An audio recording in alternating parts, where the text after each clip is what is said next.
ഒരു വർഷം ആയിട്ടുള്ള കല്യാണം കഴിഞ്ഞിട്ട് പരസ്പരം ഇഷ്ടപ്പെട്ട് വീട്ടുകാരുടെ സമ്മതത്തോടെ തന്നെയാണ് കല്യാണം കഴിഞ്ഞത്. രണ്ടാൾക്കും ഒരേ വയസ്സുള്ളത്.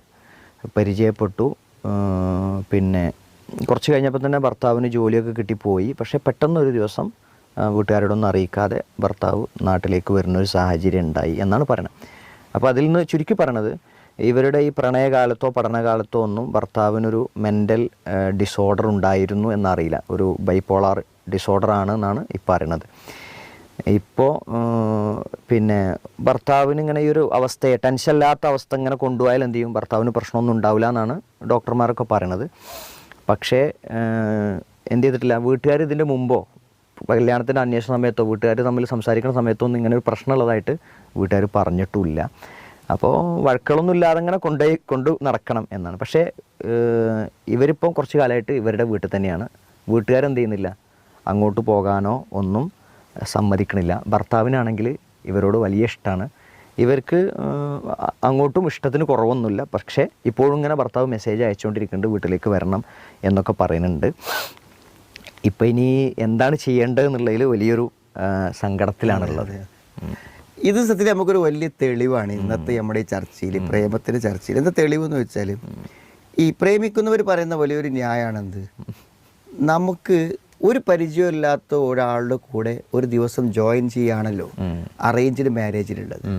എന്നാൽ പ്രേമവിവാഹം എന്ന് പറഞ്ഞാൽ നമുക്ക് പരിചയപ്പെട്ട ഒരാളെ കൂടെ പോവല്ലേ. ഇതാണ് ഈ പരിചയത്തിൻ്റെ അവസ്ഥ.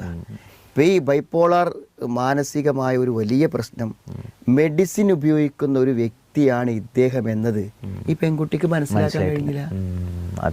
അപ്പോൾ നമ്മുടെ വിവാഹത്തിന് പ്രതികൂലമോ അനുകൂലമായ ഒരു കാര്യവും പ്രേമിക്കുന്നവർക്ക് പരസ്പരം മനസ്സിലാക്കാൻ പറ്റൂല. കാരണം അവരൊരു ഭാഗികമായ ജീവിതമാണ് നയിക്കുന്നത്. അതുകൊണ്ട് അവർ തമ്മിൽ കാണാത്ത കുറേ സമയങ്ങളിൽ എന്തുണ്ട്, അവർ മറക്കപ്പുറത്താണ് ജീവിക്കുന്നത്. പിന്നെ ഈ ബന്ധത്തിന് തകരാറ് പറ്റാവുന്ന ഒരു കാര്യവും അവർ പുറത്തു കൊണ്ടുവരില്ല, മറച്ചു വയ്ക്കും. അതുകൊണ്ട് നമ്മൾ ഈ കാണുന്നതാണ് ഇയാൾ അല്ലെങ്കിൽ കാണുന്നതാണ് ഇവൾ എന്ന് വിശ്വസിച്ചിട്ടാണ് പല ആളുകളും വിവാഹിതരാവണത്. വിവാഹം കഴിയുന്നതോട് കൂടെ എന്ത് ചെയ്തു, ഈ ഭാഗികമായ സഹവാസം എന്താണ്, സമ്പൂർണമായ സഹവാസത്തിലേക്ക് മാറും. അപ്പോൾ ഇയാൾ കഞ്ചാവ് ഉപയോഗിക്കണം, അപ്പോൾ മനസ്സിലാവും, അയാൾ സ്മോക്കിന് മനസ്സിലാവും, അയാൾ പോൺ സൈറ്റ് കാണുന്നത് അപ്പോഴാണ് മനസ്സിലാവുക, മനസ്സിലായി, അപ്പോഴാണ് ഇയാൾ മാനസിക രോഗിയാണെന്ന് മനസ്സിലാവുക. അപ്പോൾ ഇതൊക്കെ മനസ്സിലാവൽ എപ്പോഴാണ്, വിവാഹത്തോട്.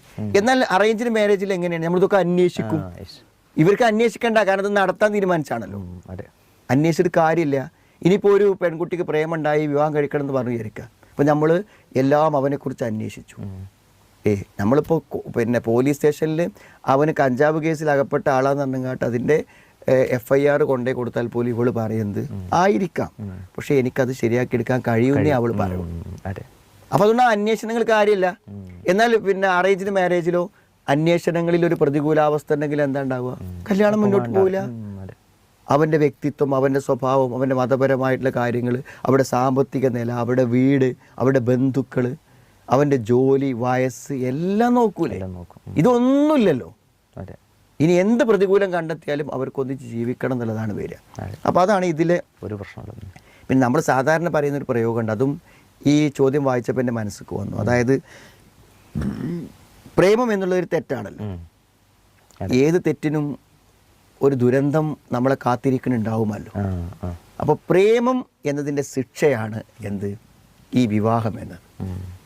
ഇത് നമ്മൾ പ്രേമം എന്നൊരു അവിഹിതം ചെയ്താൽ അത് സ്വാഭാവികമായും ഒരു വിവാഹത്തിൽ എത്തിച്ചേരും. ആ വിവാഹം വിജയിക്കില്ല. അപ്പോൾ ആജീവനാന്തം ഒരു പരാജയപ്പെട്ട വിവാഹം അനുഭവിക്കുക എന്നതാണ് പല അവിഹിത ബന്ധങ്ങൾക്കും പ്രേമങ്ങൾക്കും വിധിച്ച ഇവിടുത്തെ ശിക്ഷ എന്ന് നമുക്ക് തോന്നും. കാരണം അതാണ് ഇപ്പോൾ ഈ കുട്ടി അനുഭവിക്കണം. കാരണം അവൾ അത്രയും വാശി പിടിച്ച് ഒരു സമപ്രായക്കാരനെ വിവാഹം കഴിച്ച് മുന്നോട്ട് പോകണം. ഇനി അവൾ എന്ത് ചെയ്യണം, ഇങ്ങനത്തെ ഒരു മാനസിക അസ്വസ്ഥത ഉള്ള ഒരാളെ എന്ത് ചെയ്യണം, തൽക്കാലം പരിഗണിച്ച് മുന്നോട്ട് പോകണം. അവനെ വേർപ്പെടാൻ അവനോടുള്ള സഹതാപം അവളെ അനുവദിക്കുന്നില്ല, ആ പ്രേമവും ബന്ധവും അനുവദിക്കുന്നില്ല. അങ്ങനെ മുന്നോട്ട് പോവുകയാണ്. അപ്പോൾ നമ്മളിപ്പോൾ ഇപ്പം നമ്മൾ ഇവരെ കാണുന്നത് ഭാര്യ ഭർത്താക്കന്മാരായിട്ടാണ്. അതെ. കാരണം ലീഗലായിട്ട് മതപരമായി വിവാഹിതരല്ലേ. അതെ, ആണ്. അതുകൊണ്ട് നമ്മളിപ്പോൾ ഒരു പഴയ പ്രേമം ഇപ്പം എന്തില്ല, നമ്മൾ ഇതിനൊരു മറുപടി പറയുമ്പോൾ നമ്മൾ ചർച്ചയ്ക്ക് എടുക്കൂല. പിന്നെ നമ്മളിത് പറഞ്ഞത് എന്തിനാ വെച്ചാൽ ഒരു പ്രേമത്തിൻ്റെ അനന്തര ഫലങ്ങളെ മനസ്സിലാക്കാൻ ഒരു ഒരു ഒരു കൃത്യമായ ഒരു അനുഭവം നമ്മുടെ മുന്നിൽ വന്നു. ഇപ്പം നമ്മളിവിടെ കാണുന്നത് ലീഗലായി വിവാഹം കഴിഞ്ഞ ആൾക്കാരാണ്. ഇപ്പോൾ വിവാഹത്തിൽ മുന്നോട്ട് പോകുമ്പോൾ ഉണ്ടായ ഒരു ദാമ്പത്യ പ്രശ്നമായിട്ടാണ് ഇത് നമ്മൾ കാണുന്നത്. അപ്പോൾ നമ്മൾ അതിനെങ്ങനെ പരിഹരിക്കുക? ഒരാൾക്ക് എന്തെങ്കിലും അസുഖങ്ങളോ ബുദ്ധിമുട്ടുകളോ ഉണ്ടെങ്കിൽ അയാളെ ഇട്ട് നിങ്ങൾ ഉപേക്ഷിച്ച് പോകണമെന്ന് നമ്മൾ എന്തായിരുന്നാലും ഒരു ദാമ്പത്യ വിഷയത്തിൽ അഡ്വൈസ് ചെയ്യൂലല്ലോ. ശരിയാ. ഇപ്പം ഇവൾക്കാണ് അസുഖമെങ്കിൽ അയാൾ എന്ത് തീരുമാനിക്കണം? ഈ ബൈപ്പോളർ പ്രശ്നം ഇവൾക്കാണെങ്കിൽ അയാൾ എന്ത് തീരുമാനിക്കണം? അപ്പോൾ നമ്മൾ പറയണത് എന്തുള്ളൂ, വിവാഹിതരാണോ അവർ ഒന്നിച്ചു പോവുകയാണ് വേണ്ടത്. ഒന്നിച്ചു പോവാൻ ഒരു നിവൃത്തിയും ഇല്ലാതാകുമ്പോൾ അത് സ്വാഭാവികമായി വഴി പിരിയും. ഇപ്പം നമ്മൾ ആരെയും അഡ്വൈസ് ചെയ്യേണ്ടതില്ല. സാധാരണ വിവാഹമോചനം നടത്തിക്കോളൂ എന്ന് നമ്മൾ ആരോടും പറയേണ്ട കാര്യമില്ല. നമ്മൾ വിവാഹമോചന സാധ്യതകളെ ഇല്ലാതാക്കാനാണ് നമ്മൾ ശ്രമിക്കേണ്ടത്. അപ്പോൾ ഇപ്പോൾ അയാൾക്കൊരു അവിഹിതം ഉണ്ട് എന്നൊക്കെ പറയുകയാണെങ്കിൽ വീണ്ടും നമുക്ക് ചിന്തിക്കാം. അയാൾ രോഗിയാണെന്ന് പറയുമ്പോൾ ഇയാൾക്ക് എന്തവസ്ഥയാണെങ്കിലും എനിക്ക് ഇയാൾ മതി എന്ന് പറഞ്ഞ് സ്വീകരിച്ച സ്ഥിതിക്ക് എന്ത് ചെയ്യണം, തൽക്കാലം ഇതൊക്കെ മാനേജ് ചെയ്ത് പോവുകയാണ് അവർ വേണ്ടത്. ഇനി ഒരു നിലക്കും പോവാൻ കഴിയാതെ വരുമ്പോൾ അത് പാരൻസിനോടൊക്കെ പറഞ്ഞ് ചർച്ച ചെയ്ത് ഇവരെ കൗൺസിലിങ്ങിനൊക്കെ വിധേയമാക്കി ലൈഫ് ലോങ് എങ്ങനെയായിരിക്കും ഇയാളൊപ്പമുള്ള ജീവിതം എന്ന് മനസ്സിലാക്കിയിട്ട് മുന്നോട്ട് പോകാൻ ശ്രമിക്കുക എന്നുള്ളതേ പറയാം. കാരണം പെൺകുട്ടികളെ സംബന്ധിച്ചിടത്തോളം അവർക്ക് വേറൊരു ഭർത്താവിനെ സ്വീകരിക്കാൻ പറ്റില്ലല്ലോ.